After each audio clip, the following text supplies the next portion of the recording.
আপনার লক্ষ্মীর ভান্ডার কেউ হাত দিতে পারবে না, ভারতবর্ষের প্রধানমন্ত্রী হোক, রাষ্ট্রপতি হোক আর কোর্ট হোক। যারা আগে 500 টাকা লক্ষ্মীর ভান্ডার পেতেন, মাসে 500 আর বছরে 6000, তারা এপ্রিল মাস থেকে 500 জায়গায় এখন মাসে 1000 টাকা পাচ্ছেন আর বছরে 6000-এর জায়গায় 12,000 পাচ্ছেন।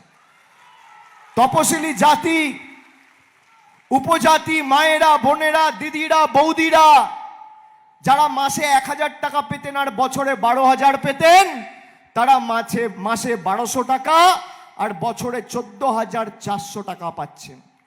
আমি আপনাদের কথা দিচ্ছি, আপনার লক্ষ্মীর ভান্ডার কেউ হাত দিতে পারবে না, ভারতবর্ষের প্রধানমন্ত্রী হোক, রাষ্ট্রপতি হোক আর কোর্ট হোক।